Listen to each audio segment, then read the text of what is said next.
Hello and a very warm welcome to the Big Carp News Podcast. I'm your host, Joel Harbour, and I'm delighted to be bringing you a number of podcasts over the coming months. We'll be talking all things carpy right here in the USA, everything from the history of carp angling right up to the current times and absolutely everything in between. So whether you're out on the road or on a session waiting for a fish or just relaxing in the comfort of your own home, grab yourself a drink, take the weight off and sit back as I'm delighted to connect you with a number of guests here on the Big Carp News Podcast.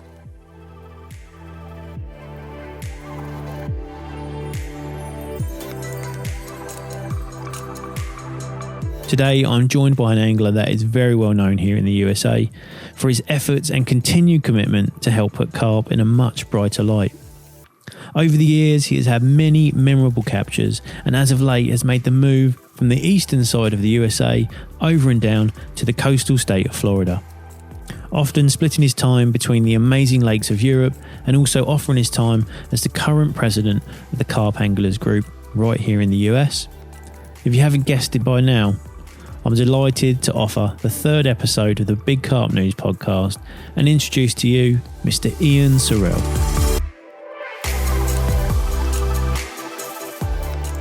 Figured this might be a little bit of a better option than having to fly or drive all the way down to you. I was going to say it was hurricane season, or it is supposed to be hurricane season here, but you guys probably got hit harder than we've done so far. Yeah, when was it? 2 weeks back, we had a big one come through. Knocked power out for a good 7 solid days. Everyone was up. That was supposed to hit us. Yeah, and it just never came across from the East Coast. And we've just got lucky with this one as well because that decided to boogie going up the Gulf and really feel sorry for those guys. So they're going to get hammered. I feel for you guys down there. I mean, life in Florida's got to be a little bit different though, isn't it? Than kind of being over this way, right? Like a smidge. Just different. A bit. It's. But actually getting used to the heat now down here in the summer. I mean, the humidity is the toughest part, right? And that's just part of the parcel in the summer.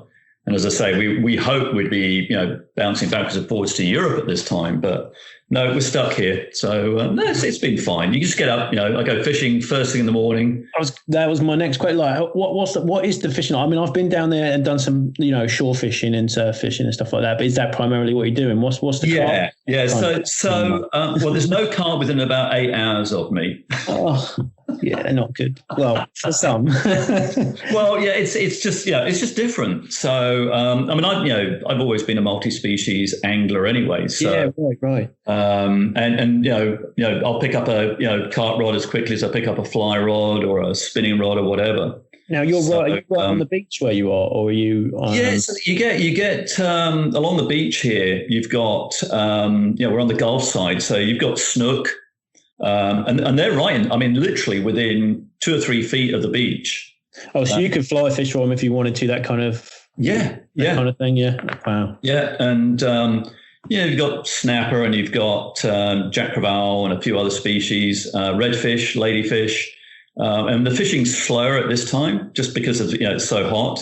Right. Right. I've also met up with a guy who's got a very nice flats boat, and he needs some help getting to crew the boat. So I'm very lucky to get out on that 2 or 3 days a week. And God, that sounds phenomenal. Exploring the all the back, what they call the back country, which is basically the shallows and mangroves, and that's just an extraordinary environment. Just now, amazing. Is that like fishing wise? Is that like top water, or is that fly fishing based? Or? Yeah, we carry both of us carry fly rods, and then we've got light spinning jig rods. Right. Because essentially, what's happening is you're casting right tight up against the mangroves, so you get to within the fish hold up in there, right? I suppose. Yeah, they're tight in there for the most part, and that's where the snook lie, and that's where the big snapper and so on lie. Redfish will be a bit further off that.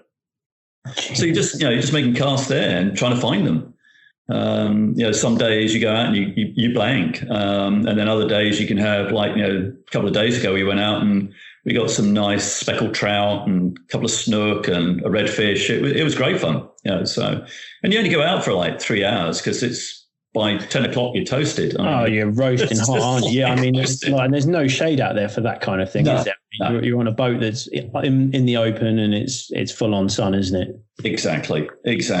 Yeah, I've never done any of that myself. I mean, like I said, I've done a little surf casting, but that more this way, definitely nowhere down that way. Actually, a bit like you, I'm starting to get back into cycling. Yeah. So I've been actually pedaling around some, lakes and canals here.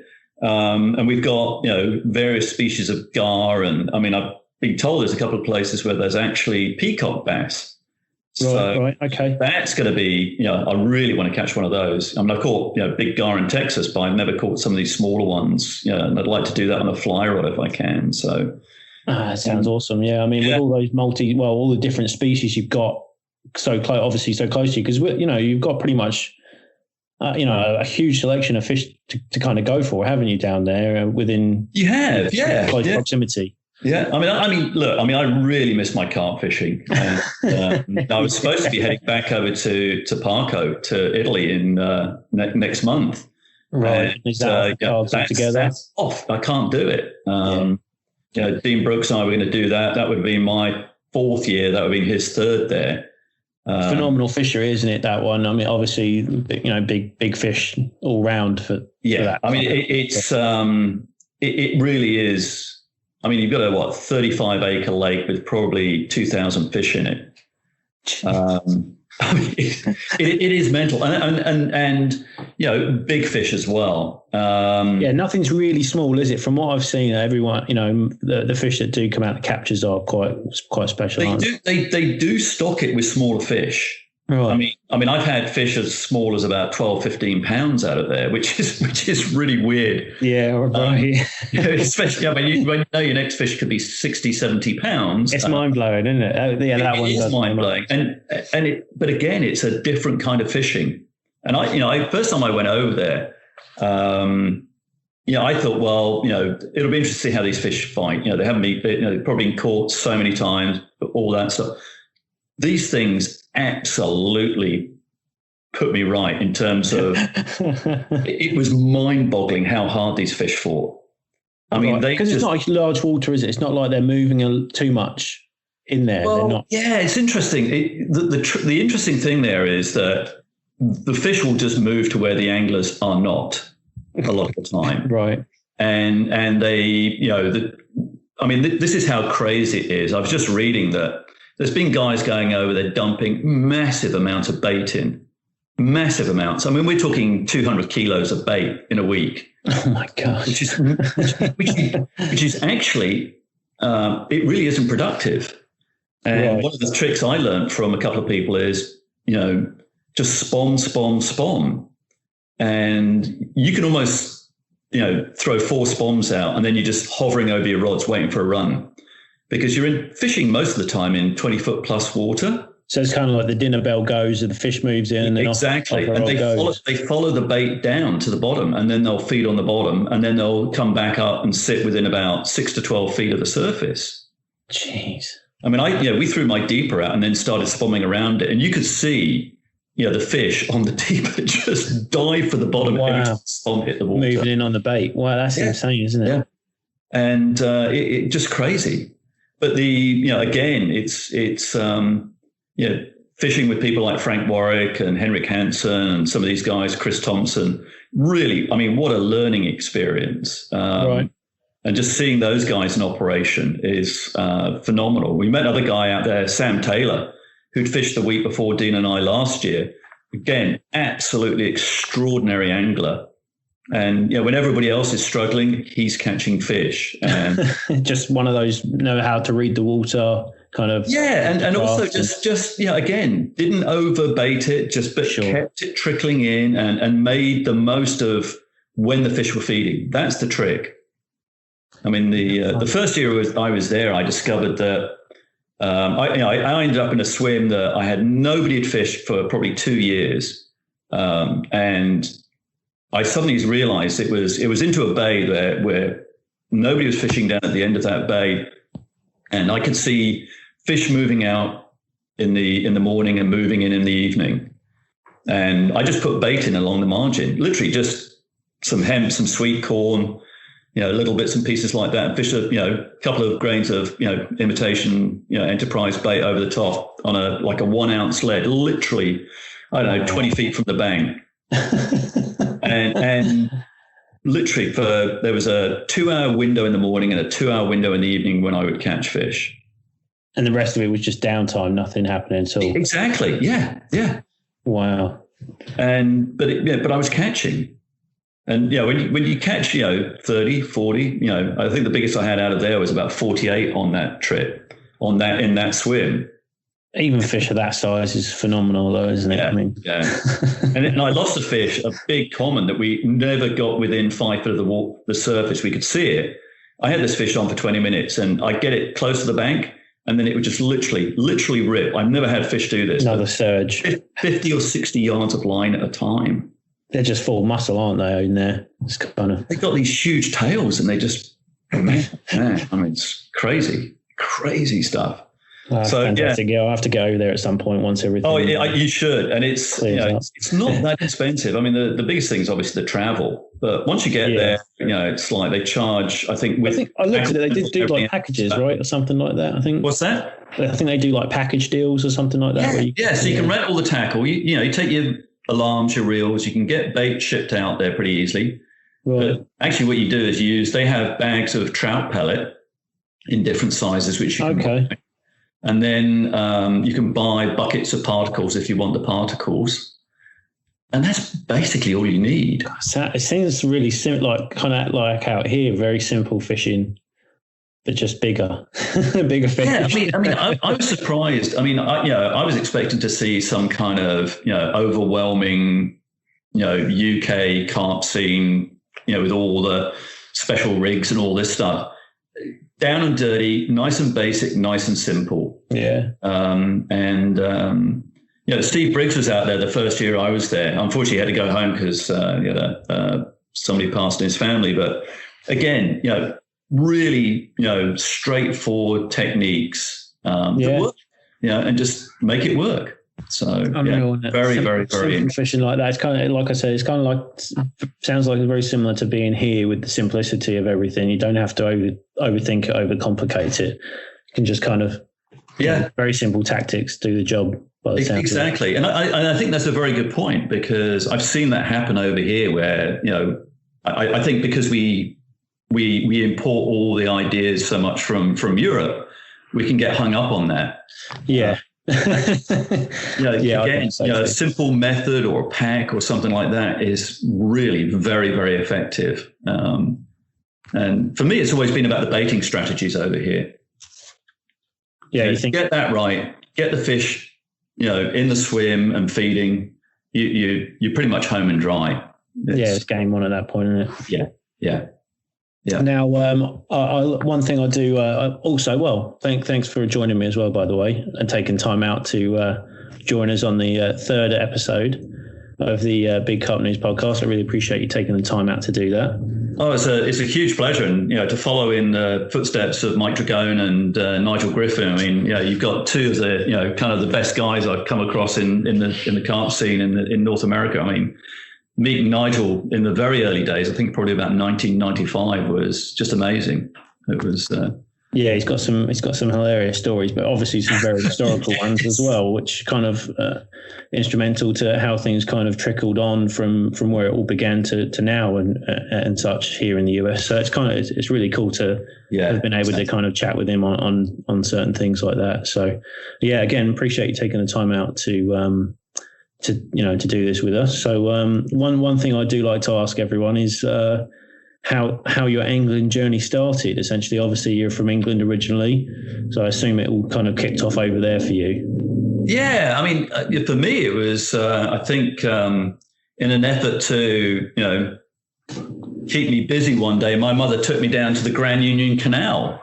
Right. Okay. Wow. It's Spring, actually near Marsworth, and I mean she fly fish. She was from Berwick-on-Tweed, so grew up fly fishing on the borders there. And actually, I mean, I've still got the rod today. It's a Hardy Palacona Grilse rod, split cane rod. Sure. And I don't think there was a fly line on it, but she wound some mono on and literally sat there on the towpath with a float and a worm on it. And the only thing I can remember, I don't know if it was that first time or a subsequent time, is the float going under and my mother just screaming at me to strike. At which point this the float came flying out the water with about a 3-inch roach on it. Oh, blimey. And disappeared into the undergrowth behind us. I think that was whilst that was a kind of a momentous occasion, I think I was distraught because we never found the fish. It disappeared. Yeah. One lost, right? Yeah, that's it. Unfortunately. Yeah. So that's kind of where it all started, and right. Oh, cool. And then it was just going out and with a couple of mates, and like so many people, I think in those days, we'd cycle or catch the bus to the Thames or the Grand Union or Tring reservoirs, which were within cycling distance of my house. Right. Now, I mean, obviously, growing up, the areas you grew up in, and then kind of transitioning into carp from the core stuff, you fished in some quite historical areas, didn't you? Back over the pond. Yeah, I mean, my carp fishing was kind of very bitty. I think, like many of us, we read all the books and the Angling Times and all the stories about carp being almost impossible to catch back then, and I became a member of North Harrow Waltonians, which had Springwell Lake in the Colne Valley, which, as it turns out, became one of the top carp waters in the early 1980s. So I think I joined it when I was about 15 years old. And again, we'd kind of make our way over there. And we were more interested in catching almost anything. But my primary focus probably for the next 3 or 4 years there was actually big pike. Right. Okay.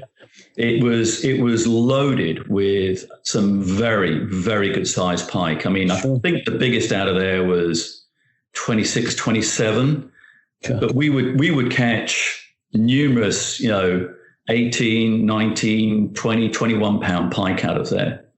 Just incredible. It's insane, isn't it? And then they're just there. They were naturally stocked and just kind of grew on from the natural kind of foods that were in there, the small roach and stuff like that. I mean, it was a real kind of multi-species water, but at the same time, they were stocking it with carp. Jeez. So, which is kind of bizarre. I mean, most of the Colne Valley fisheries had, significant carp stocking programs at that time. But most of the fish they were putting in were, I doubt, were much above 5 or 6 pounds. And they just kind of naturally grew on. Yeah. Over the years, yeah. So the first carp I actually caught out of North Harrow was about 16 pounds. Not bad. 16-pound mirror, but it was on dead bait. Oh my God. That's one thing that's always blown my mind. And then, I hear, I've heard a number of other podcasts as well, that they all talk the same things, that naturally carp will eat their own, in terms of spawn, and they are, can be predatory as well. So they're highly predatory. Yeah. I mean, I've seen them, particularly in the US, crashing on bait fish. And I've seen it on the Connecticut River. Literally, I mean, I thought it was a school of striped bass. And if I hadn't had my binoculars and trained my binoculars on it, I wouldn't have realized they were carp. But it was probably, half a football field size of carp smashing the hell out of bait fish on the surface. Yeah, and for anyone else, you'd have thought it was, like you said, some bass or pike or predatory fish. Yeah, exactly. Chasing them, and unreal, isn't it? But again, it just goes to show. And I've seen them. I saw, I was fishing a pond, and I could see carp cruising around, probably 4 or 5 feet down, and near the surface was a school of, the golden pond shiners, like a bit like a roach in England. Sure, yeah. These things were probably 4 or 5 inches long. Jeez. And this carp came out like a missile and nailed one of them. Oh my God. I mean, came clean out of the water with this thing. It had basically inhaled it in the process. So it's unbelievable, isn't it? I mean, it's not unbelievable. I believe it fully. I mean, I hear all these crazy stories about how many crayfish and how big the crayfish are that they eat. I'm positives on, without ease, they can take those bait fish. Here's the story for you. So, as you know, I mean, fishing the Connecticut River, fishing the tidal section, occasionally we, put the fish in a sling or something like that, particularly in the competitions that Dave was running. Yeah. And I had a carp venting out what I thought at first when I looked at it was pieces of, clam or swan mussel. Okay, yeah, which is a fairly regular occurrence. Which is pretty, you'd expect. And then I looked a bit closer. It was actually pieces of blue crab. Oh, geez. And there was a claw in there, basically a whole claw that was about the size of my thumb. And I'm like, that's a huge crab that it ate. And wow. So I actually ended up talking to a buddy of mine who at the time was commercially catching blue crabs. He said, oh, yeah, we get them. So, they use these drop nets with a dead fish in it. He said, we get carp coming in there and eating pieces off the dead fish all the time.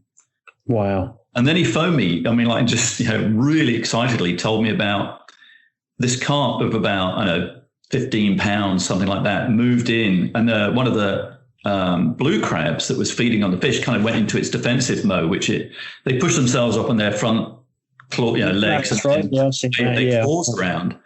And he was watching. He said this carp basically got within about 6 inches of this blue crab. And he said there was this big movement in its gills, and the crab disappeared. Gone. so it came over for that guy. Whole different perspective on what these fish are capable of doing when they really want to feed on something. Yeah, it's crazy, isn't it?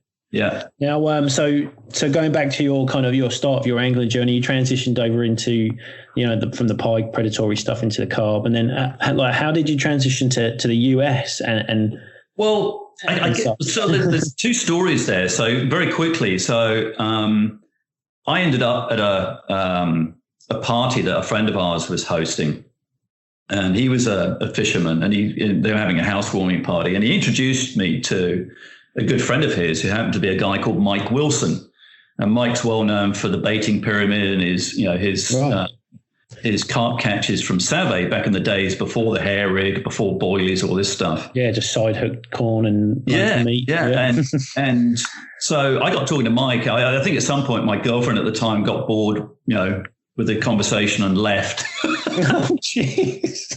Which I don't blame her. But so I got talking to Mike and we started talking about big catfish in Europe. And but we finally got on to talking about carp. And he said, well, if you want to go carp fishing, he said, I'm fishing this lake called Save.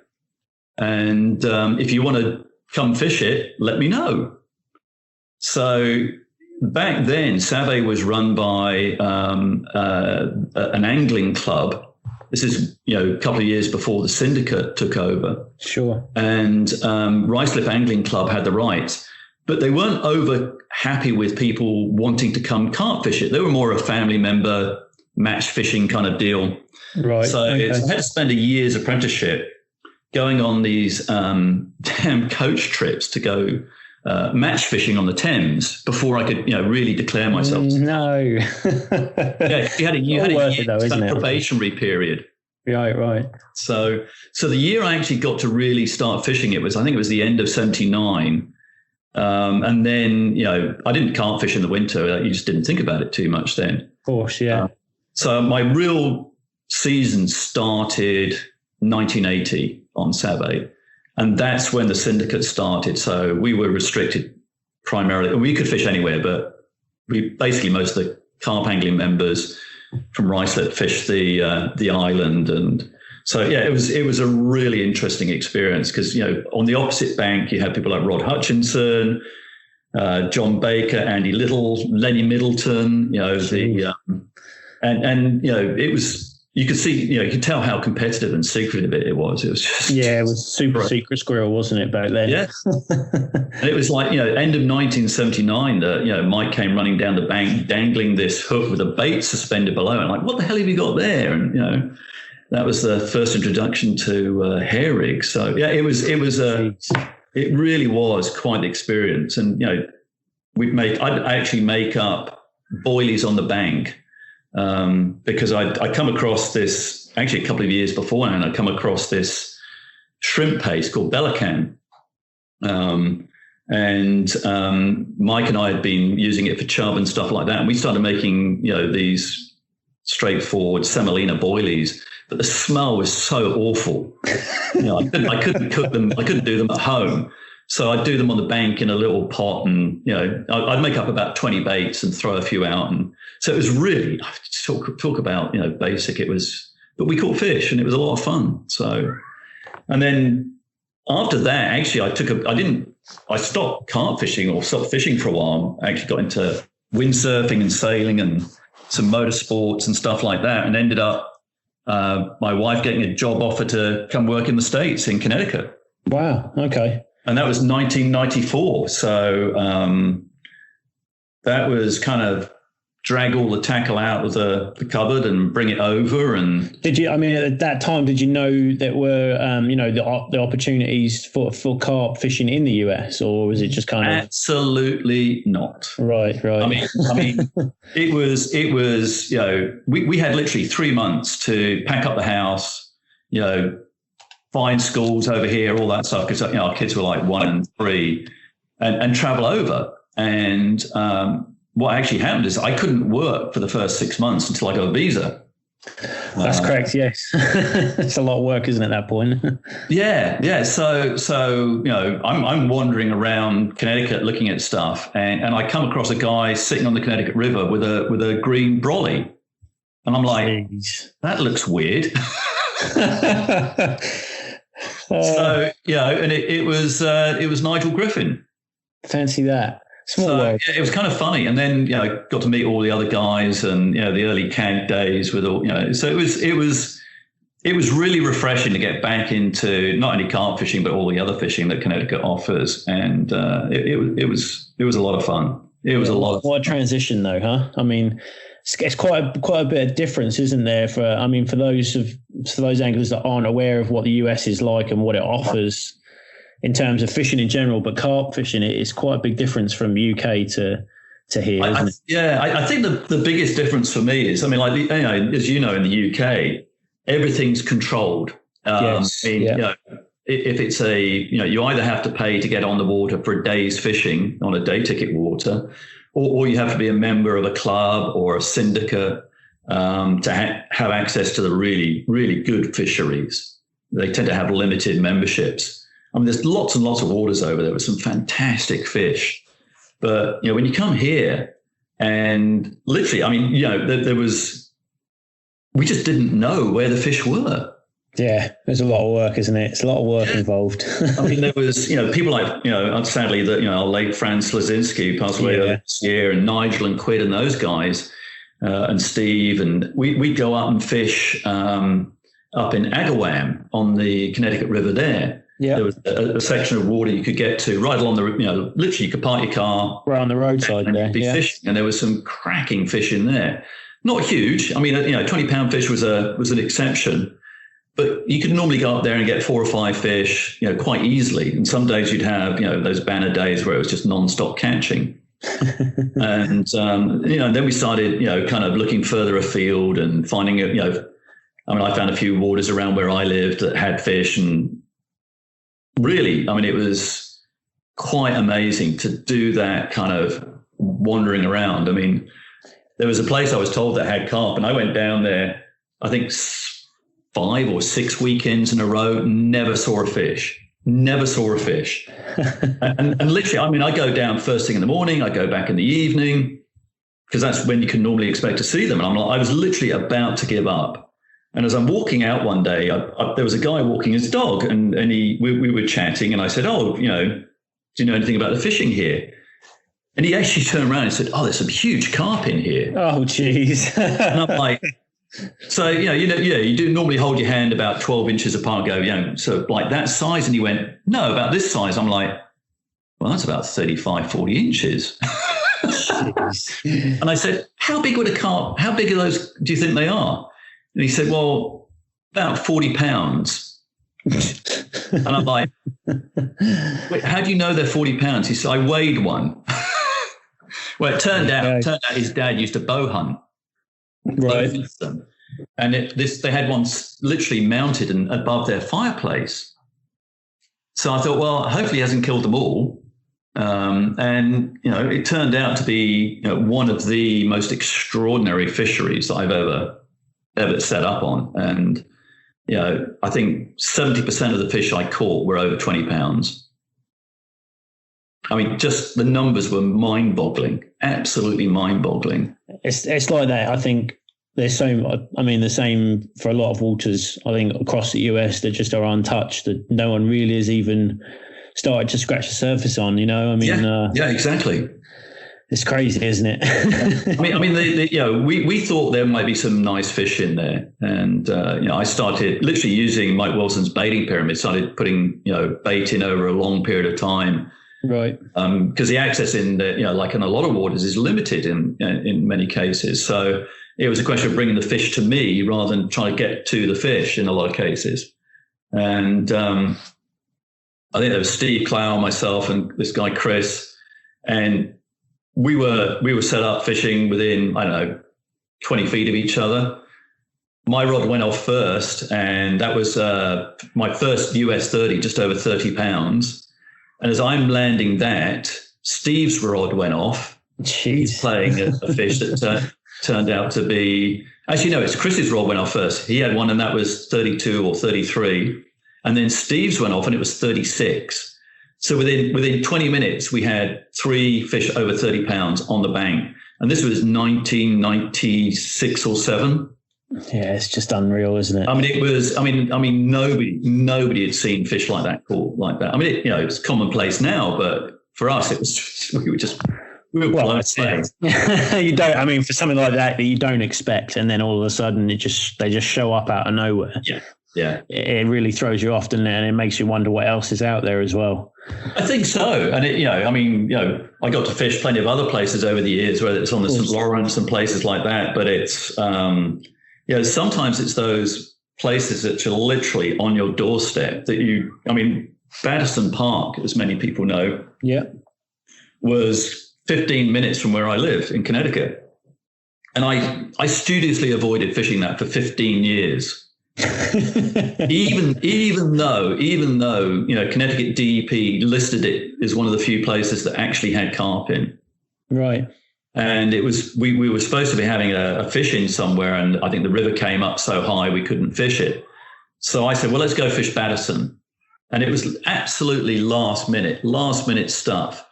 And we all piled down there, and I think we had 3 fish out, one of about 4 pound, one of about 12, and one of about 24. Jeez, what a jump. So it was like, my eyes were opened, and I went back like 3 nights later. And I think I fished from about 4 in the afternoon, and I had to be home at 8 o'clock because we were supposed to be going out for dinner. And I had just as it was getting dark, I had a fish of about 22, then I had a 28. And literally as I'm packing up, I had a fish of just over 30 pounds. Unreal. And the water was almost boiling in front of me. So they just moved in, obviously, and they were just going for it. Yeah. Yeah. And then we had fish-ins there, and we had, some extraordinary fish. And I don't think many people even fish it now. Right. Over the years, some good fish have come from there, haven't there? I mean, there's been some quite memorable fish out of there as well. Yeah. I mean, Steve Clay had a 38 out of there. And I mean, lots of people had their first 30 pounders out of there. It was what I call a bookend water. You typically caught them right around dawn or right around dusk. Right. And if you fish into the night, it was just you were plagued by catfish. Oh, they're horrible. I'll tell you what, I thought they were horrible until I went to Parco, and you get them 25, 30 pound channel. Well, that's a little different, isn't it? They really scrap, don't absolutely horrid. I mean, they fight like crazy, but they completely wreck your gear. Completely wreck it. Strip everything down again, get rid of the slime and all that. Exactly. Yeah. Kind of like bream getting breamed, isn't it? Exactly. Yeah, it's exactly like that. But they're a nightmare. Absolute nightmare. Unreal. Wow, that's awesome. It's really cool to hear some of the, some of the excerpts from your kind of angling journey from the UK, especially comparing it to what it's like over here. So now I know over the years you had some involvement with CAG, the Carp Anglers Group, right? Yeah. Well, I started off as a state chair, and I'm now president. CAG. So it's been an interesting experience. I mean, as you probably got, a flavour of the history from both Mike and Nigel. That's right, yeah. And I took over, 3 years ago now? So it's been quite a journey. I mean, I think CAG, suffered quite considerably for a few years with social media and stuff like that. But we've started to get things moving in the right direction. Membership's up quite dramatically since I took over. We've got the Facebook page. There's about 4,500 people on there. Right. So that's a like most things though, it's transitioning people from, I think, the bank side fishing in the United States and helping them up that ladder to understand more about carp fishing as with the techniques and different tackle and so on, and particularly carp care. Yeah, it's got that educational piece, hasn't it, to really kind of help it really the awareness. Yeah, and I think unfortunately, we suffer a bit with social media in that people can be very quick to attack people who don't know. Yeah, they just don't know any better. They just don't know any better. I mean, I try and describe to people in the UK, that when you go to most of the tackle shops over for bankside tackle, it's a lot of the gear is very, very rudimentary. I mean, bright, shiny leads, trying to find decent hooks or stuff like that is very, very difficult. And so, you've got to kind of help people access what's available to them, because I think, it's great that we got big carp tackle, carp kit and these folks out there, but often that gear is a little, I think they're nervous about it. They don't understand it. So it's helping them transition through some simple tackle and techniques to catch their first carp, helping them make sure they have a decent net and hopefully a mat or something to lay the fish on, and teaching them how to hold a fish. I mean, we're really back to very, very basic things. Yeah, there's a lot of little things, isn't it, that all kind of add up to one big educational piece, just to kind of help push it into the better light, as opposed to. And I think you can't throw it at them too quickly. I mean, I try and I think for a lot of people who maybe don't know the history of carp fishing in the UK, when you look at that whole process there, when I started out, in the 1960s, there was a book published by Richard Walker, who is one of the most famous carp anglers and probably the father of carp angling in the UK. And he's holding up on the cover of the book two carp with his fingers in the gills. Yeah. And I didn't see a mat until well into the 1980s, because we used a wet sack or laid them on the grass like everybody did then. We had decent sized nets, which was good. But in the late 1950s, early 1960s, top carp anglers, they actually didn't have nets. They used a small gaff. It's unreal, isn't it? To put it into the lip of the carp so they could unhook it, release it. I mean, we've come a long way. It's huge, huge. Obviously, plenty of years in between it all, but it's still. It's one of those still things. An education. It's and we just have to help people transition from the basic fishing over here. Fly fishing and lure fishing over here is incredibly sophisticated. Yeah, there's a lot to it. But some of the bankside stuff is not, and that's what we have to help people develop. And I'm sure we'll see some things coming out of fishing over here that will apply to Europe. I think some of the pack bait techniques and method fishing is definitely. It blows my mind, some of the things that people do and how resourceful they are. It's definitely caught on over there. I think a lot. I know there were some English guys that had come over a few years back that kind of took the pack bait style back with them and well, that was Frank Warwick. That was Frank. Right. yeah. He came up with some very innovative stuff. That's when he had his own bait company, which unfortunately didn't work out. But very, very clever stuff. And Frank's brain is just blows my mind sometimes to the lateral thinking that he comes up with.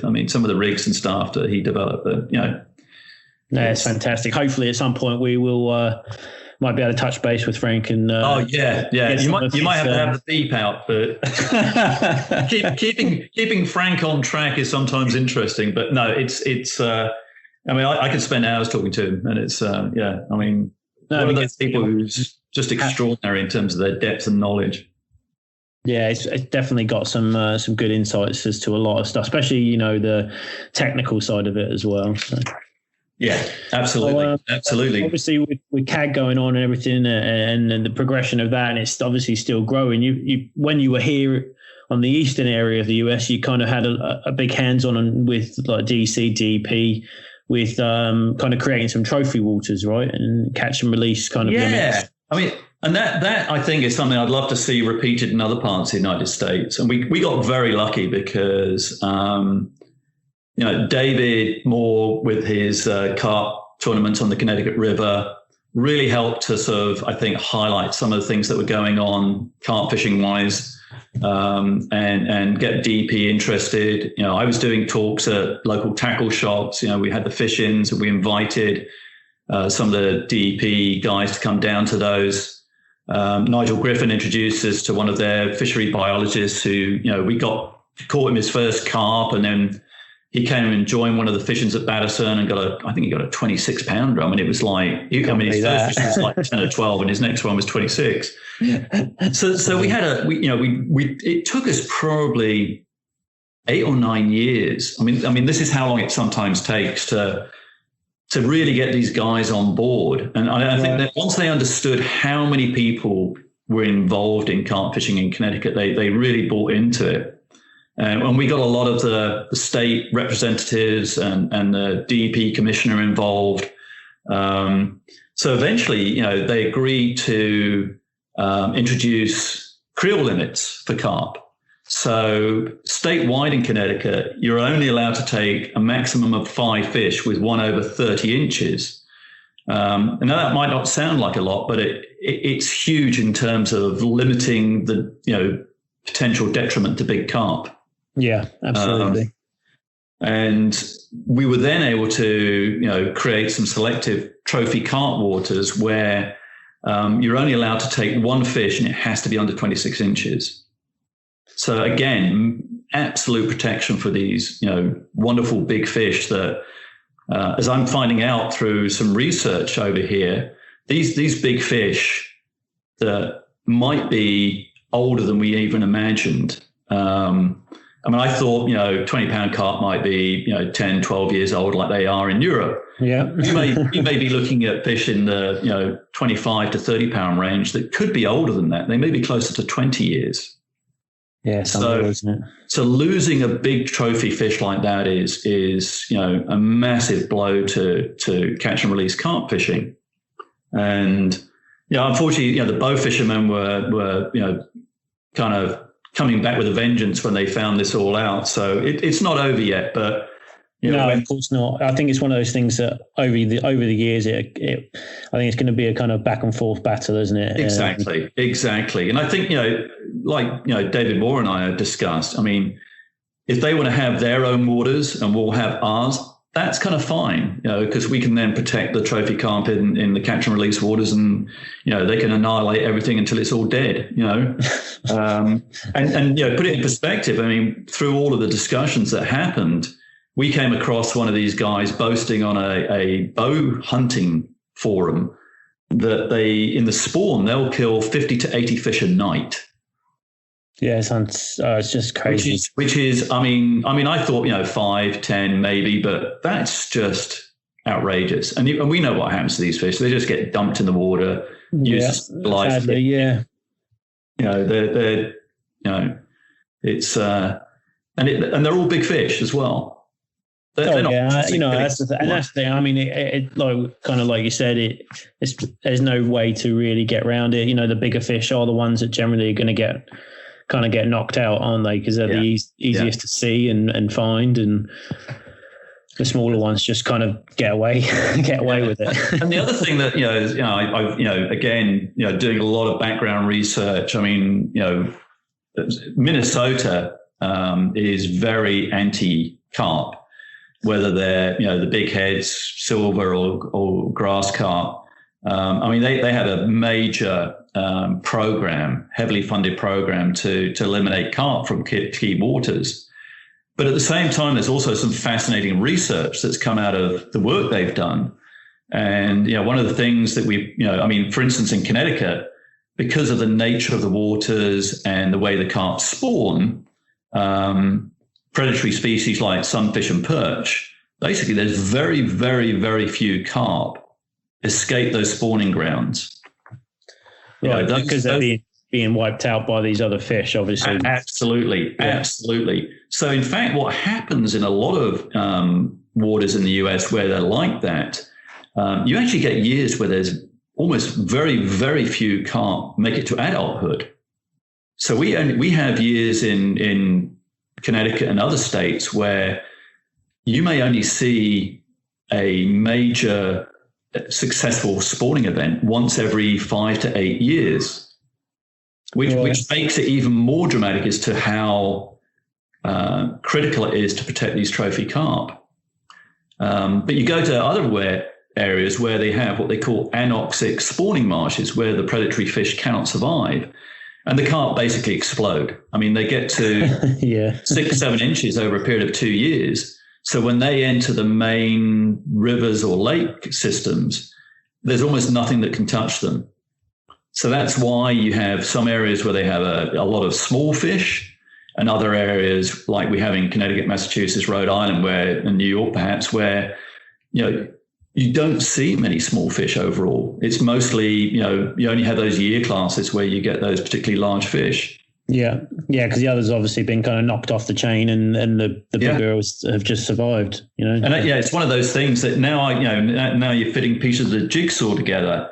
I mean, there's a couple of waters like the one I was talking about at the beginning, where 70% of the fish I caught were over 20 pounds.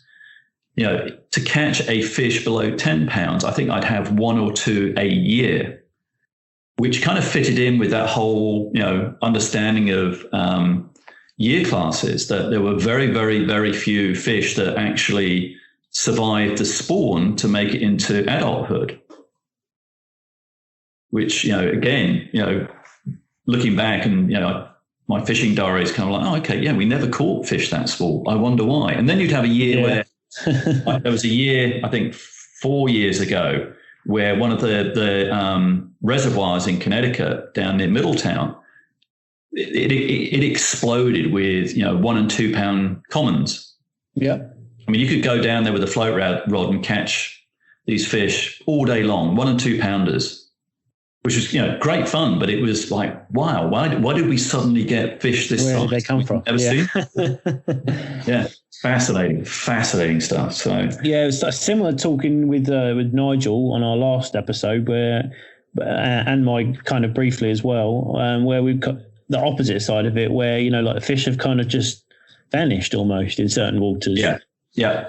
I mean, I don't know whether that's to do with that. I mean, Nigel kind of touched on a thing where it's kind of like a 6 to 10 year kind of cycle where the fish kind of move out and then they all kind of randomly just show back up again or whatever it might be. But it's extraordinary. And I think, again, whether they're moving from one location to another or maybe on those cycles. I mean, I've seen that in a number of places where you come back 2 years later and they've either magically reappeared somewhere else in another swim, or there could be a whole bunch of reasons. Of course. But I mean, this one place I fished for, I'm thinking of it primarily for 15 years.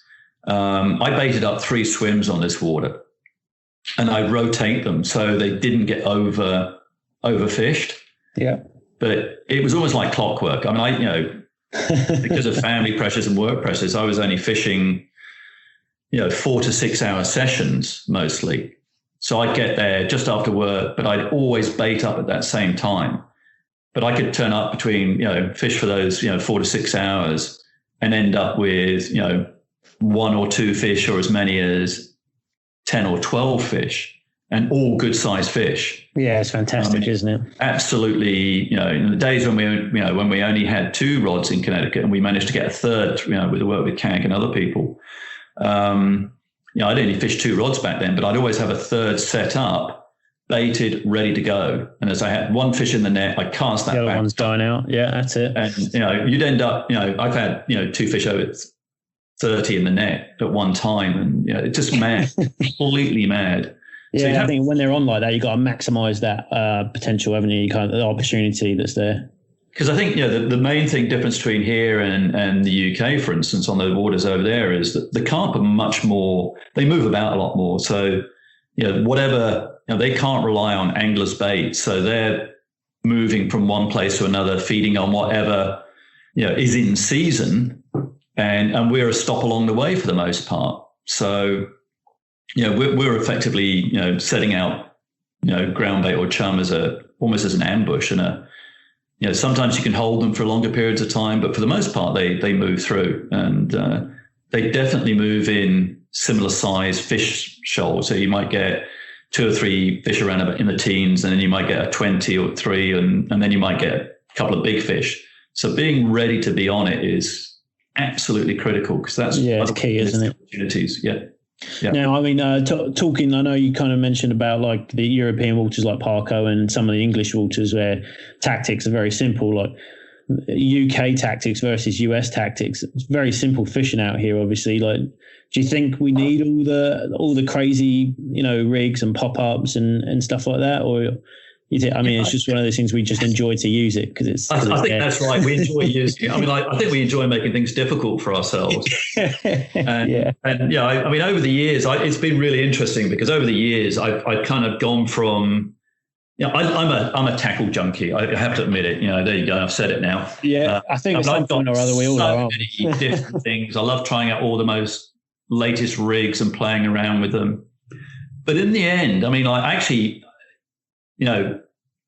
got to the last couple of seasons in Connecticut, for instance, and I decided, for instance, on the Connecticut River, I was only going to fish one way, and that was with an inline lead with a method around it and a very, very simple, 3 or 4 inch hook link, size 6 hook with either a couple of bits of plastic on it or a wafter. I can't tell you how successful it was. Now, obviously, that outcaught everything you'd really been doing up until that point. I think what it did is it forced me to focus on what was important, which is put it where the fish are. Yeah. And, really focusing on very effective hook rigs. When I ran the carp conferences in Connecticut, the last one I talked about, the importance of rig tying. And again, I think a lot of people get into tying these complex rigs, and unless you're very, very, very careful, it's quite easy to misalign something, and they're just not that. They're too complicated to be super effective, especially with the number of fish we catch. Some of the hard mono rigs, they can get twisted very quickly after a couple of fish. Yeah. Get pinched or something. Yeah. So that's why I went back to basics, because, we're catching so many fish. You just got to keep it simple. That's what I found is, I always carry a diamond file, sharpen my hooks, whether it's fly fishing, lure fishing, you name it. Wind in, check the hook point, make sure it's not turned over, a couple of swipes on the file, back out there. That's it. Yeah, a lot of those rigs are kind of, people don't realise they really are, the concept and design behind them are more for those waters where the fish are really pressured, aren't they? And where you're fishing for one bite. And, absolutely. But even then, here, last year, I was monitoring, every kind of bump I got. This is just me being fanatical about it, I guess. Yeah. But it was more. This is the scientist coming out in me. But I was really fascinated to see whether I was getting done, and what percentage of fish I actually landed, why I might have lost a fish, and by really just paying attention to stuff. I typically would get, 85% success rate between a bump on the line and a fish in the net. Just hitting those bumps on the tip, kind of. Yeah, you mean? Okay. I pushed that up. I pushed that up to over 95%. So, crazy? If you pay attention to the small details, you will land more fish, and you will land bigger fish as well, because you're not missing out on them. I mean, a classic instance. The water where I was catching all the very big fish. I took several people over the years down there and helped them catch their first 30-pounder.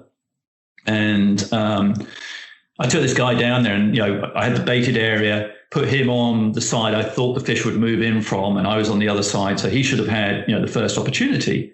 And we're sitting there, and I watched his indicator move up like an inch, another inch, and I said to him, "If that moves again, hit it." Right. And he said, no, this is carp fishing. When they go, they'll just scream off. I'll wait for a screamer. Well, it moved another inch and nothing happened. And I think within 5 or 6 minutes, I got the same thing, an inch, and I hit it, 32 pounds.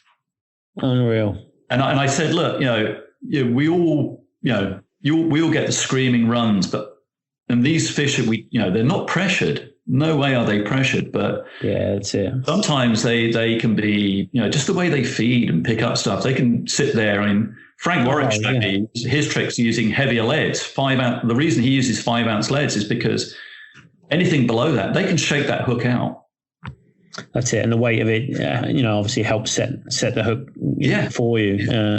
More resistance, better hook holds as well. I suppose. And that's also one of the reasons I also like, particularly on the river, the inline leads, because the weight's further forward, so you've probably got 70% of the weight in the first half of the lead because of the shape of it, so that fish tries to pick it up. It's got that hook immediately, especially with a short hook link, immediately dragging into its lid. Oh yeah, they're nailed with that, aren't they? And it makes it harder for them to get rid of, doesn't it?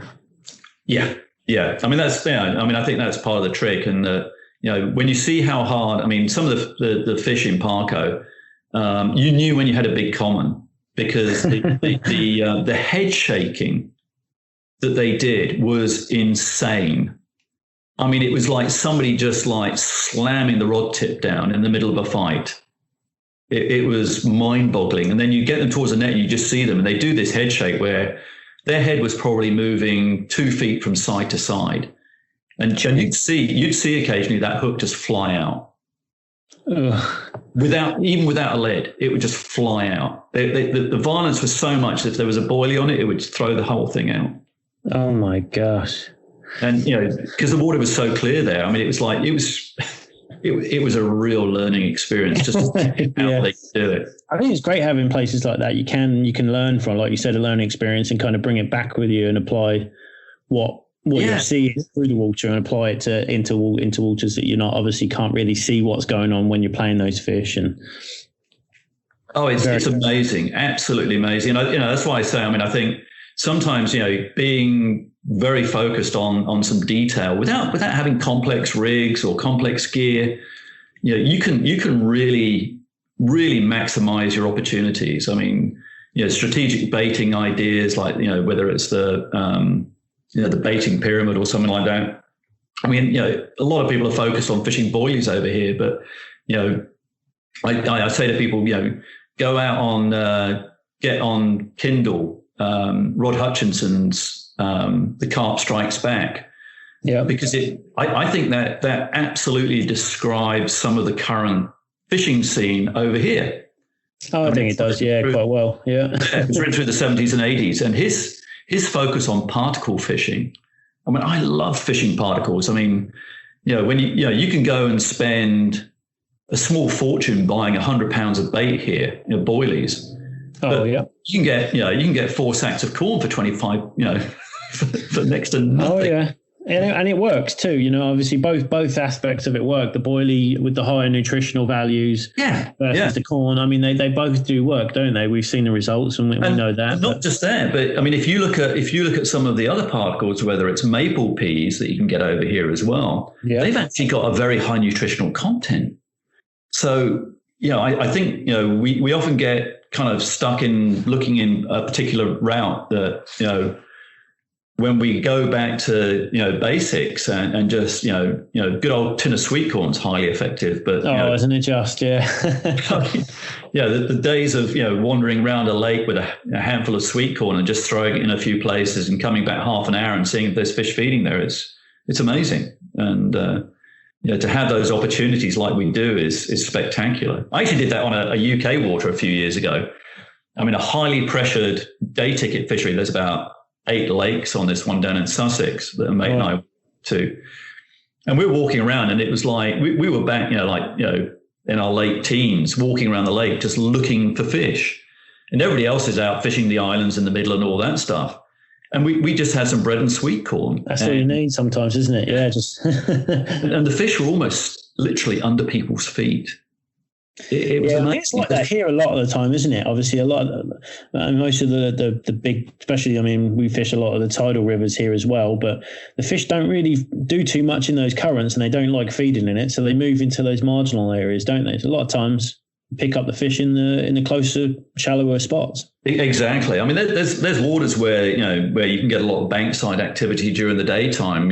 Especially where there's people along the towpath or swimming in the water and stuff like that. But you can also go down when it gets dark and just bait up along the margins, and phenomenal fish. I mean, I've seen some massive fish caught in the margins. I mean, there's another lake that I fished that, I could catch fish casting out to an island, but fishing literally 20 yards down the bank in an area that was, the fish felt very safe in. Yeah. In I think it was probably, it went from 2 foot at the bank down to about 3.5, and then down to a maximum of 5. But it was very sheltered. The fish loved it. And I only discovered it by, you couldn't see the fish from the bank or anything, but I just happened to see a fish roll there one day, and, put some bait down there and started catching some stunning fish, absolutely stunning. Simply because they were comfortable in where they were. Yeah. Isn't it crazy how you can, pick up these fish that are just, they find these little feeding zones or these safety zones and undercut areas or an overhanging branch or something.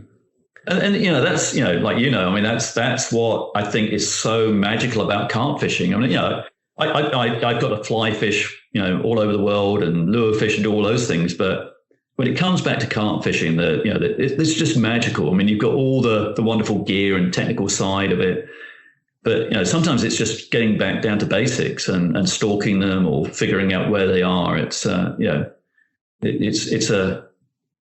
it can be an incredibly complex jigsaw puzzle to solve. Yes, it can. But that's part of the fun as well. I think it is for a lot of people. Yeah, I think it is. And I mean, it's funny if you look, like, even now, if you look back at it 10 years ago to what it is now, a lot of things have obviously come onto the market, in terms of fishing aids or whether it's a specific bait that might help. But a lot of it, like you said, if you just kind of go back to the old faithful, like a can of corn sometimes can really, a little bit of time spent on the water in a can of corn can really do quite a bit of damage. I can say to a lot of people, before you get into, the whole kind of baiting up an area and fishing with boilies and, big bags of particles and stuff like that, and before you even buy a bite alarm, often the best thing to do is sit down, either with a simple lead on the line, but 2 grains of sweet corn on the hook.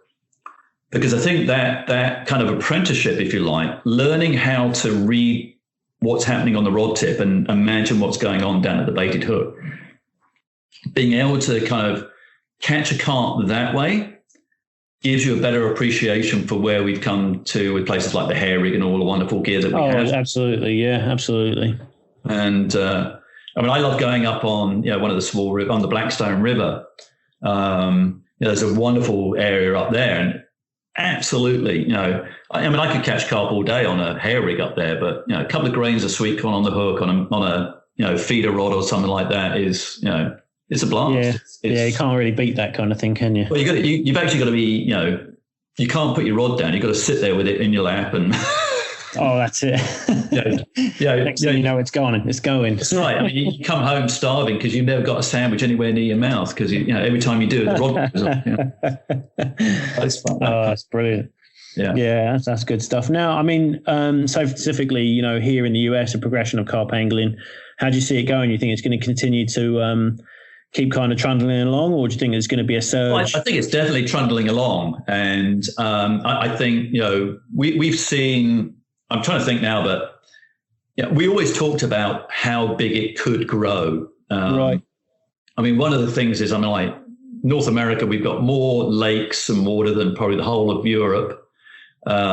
We've got more anglers. I mean, we've got about 60 million anglers plus across North America. So in terms of the number of carp and the number of, we absolutely dwarf the UK.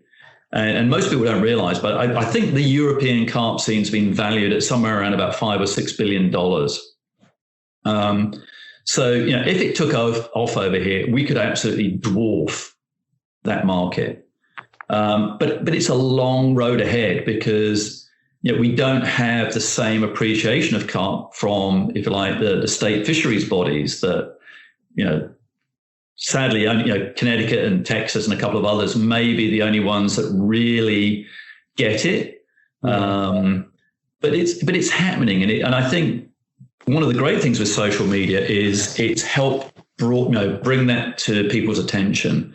So in 2 years on Facebook, and it's one of the reasons I've kept the Facebook going for the Carp Anglers group is we've gone from about 2,000 to 4,500 people.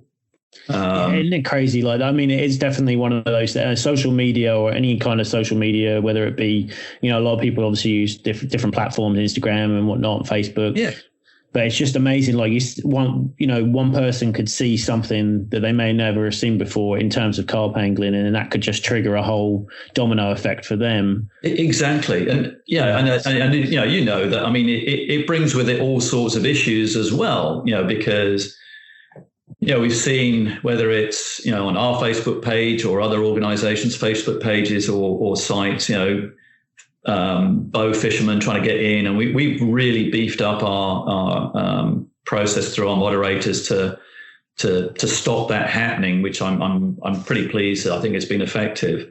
And also to try and help educate experienced carp anglers just to be a bit more forgiving for the newcomers and just help them. Yeah, I think that's quite a big thing, isn't it? That part of it. A lot of guys kind of forget where they started off as well. Exactly. Yeah.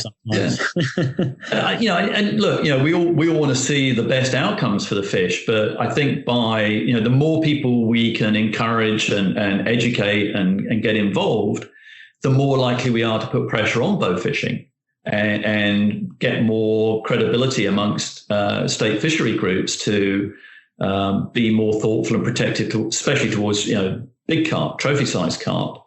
I've had discussions with people in Europe who really don't understand how different it is over here, and how lucky they are that carp are revered. Yeah, they are, aren't they? I mean, they really are. I mean, in some way, it's kind of like, I mean, obviously, I come from England myself as well, so I'm used to those, those not pay legs, but club waters, syndicate venues, and the very high end kind of waters where the fish are catered to, and you get the best of the best, and then you come here and you kind of get a slap in the face, really, don't you? I come across scenes that they're like a horror film where you go down, there's a couple of guys filleting 20-pound, 30-pound carp on the bank, and it's like, oh geez, but a lot of the time, I've also, it's funny. I was thinking about cag fishing years ago, where I think it was on the Housatonic, and I think Nigel was there and a few of us, Mike Dragone probably, and a guy and his wife came down. I mean, it was freezing cold, and I mean, he sent her into the water to net this fish. Oh my gosh! And next thing you know, it's in a bucket and being bled, and I mean, it's like, oh my god. But unfortunately, that's the reality, and it goes on. But hopefully, it does. Yeah. Not to kill big fish. And I created signs for the Connecticut River. Please release the big fish in 6 different languages. Wow. And also with a warning, like skull and crossbones, don't eat big fish because they're full of toxins. Yeah. I mean, how effective that was, I don't know, but well, you can always hope. One can always hope. Yeah. Oh, jeez. But so we just keep moving forward, and I think it's great that we've got some actual tackle shops now starting to carry gear. There are a lot more tackle shops carrying it. Yeah, I know. Big Carp Tackle, obviously, Big Carp Tackle Imports, and working in conjunction with them guys to really kind of bring on board shops, smaller tackle shops that could carry, enough gear for that local area that might need, those specific. I think it's probably about, I don't know, I don't know exactly how many, but there's at least, across the whole of the United States, we might have 4 or 5 local tackle shops. I know we've got them out in Indianapolis. Yeah, I think it might be more, if not more. It might be even close to 10. I'm not sure, but I know it's there's definitely a few. So yeah, which is great. I mean, you and I were used to, like every town would have, 1 or 2 tackle shops. Absolutely. But so it's a very different scene over here. But people are beginning to ask questions, and people say, oh yeah, we'll know when it's happened when Bass Pro carry carp gear, but God, I hope not, because they've been one of the biggest supporters of bow fishing. So yeah, I know a lot. I've had that same conversation with a number of other anglers, and they all say the same thing. Oh, they could do it, they might do it, but realistically, it's a long way off for them, I hope. And I think so. Yeah, it's quite a ways off. Yeah, I'd rather see people. I'd rather see people supporting their mom and pop tackle shops and persuading them to carry stuff, because then I think you get more local knowledge and that kind of stuff going on, which is always good. So. Yeah, it kind of creates more of a community, doesn't it? I think, and and that all kind of leads back round to, helping others that just starting out in the sport as well, and it kind of all ties into the same kind of goal, which is, just creating more awareness and more education towards what we love doing, I suppose. Exactly, and what it's like. People come down and they look at all the gear, the fact that you're sitting there with several $1,000s worth of equipment in the bank, it's they think we're crazy, but little do they know, right? Yeah. Well, they know when you catch one. I've had people nearly die of fright, that landed a big fish and they go, wow, we didn't know things like that swam in here. You know what? I get the same thing in it, but it also changes their tune as well. And when you hand them the rod and the fish is on, exactly. I've done that a couple of times. I'm sure it's probably happened to yourself where you got a fish on and the other one goes, here, take that, and they just happen to be. Oh yeah. It's absolutely amazing, and I keep saying to people, look, it's a bit like trying to where else you catch a 20-30 pound fish in fresh water. There's nothing really like it that fights as hard, grows as big, and can drive you quietly insane trying to catch it. It's yeah, that's it. Yeah, they're just such a fantastic fish, aren't they? Really enjoyable. It's fun. It's for everyone. I think. Yeah. Once you really, I love fly fishing for carp. I fly fish for carp. Probably the first time I started fly fishing for carp was back in the 1980s, back in the UK. Right. And spectacularly unsuccessful. Those days would be pretty much cheeky, because you throw a bunch of floaters, mixers on the surface and kind of get them going. Similar. So it was a bit of a cheat, but the wonderful thing here in the States is the opportunities to fly fish for carp. It's really growing, isn't it? The flies carp kind of scene. It's really, really, really growing, actually, from what I've heard. And there's, near you, you've got the Housatonic. On the Hoosie, there's some great spots to fly fish for carp. And actually, the one of the fly shops out there actually now runs float trips for fly fishing for carp. That's right, yeah.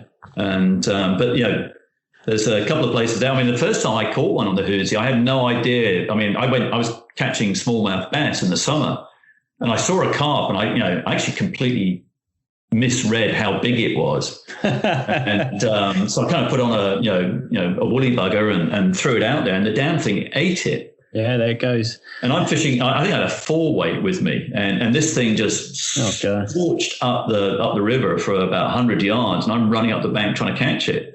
And actually landed it. When I landed, I was shocked. It was probably about 17, 18 pounds. So yeah, it was, that was kind of, a lot of fun. And I've taken people, help people catch their first carp on a fly up there, and even just casting at bubbles. And, I took a guy a couple of years ago, he'd never caught a carp before. And I think his first one was about 15 pounds and his second one was 25.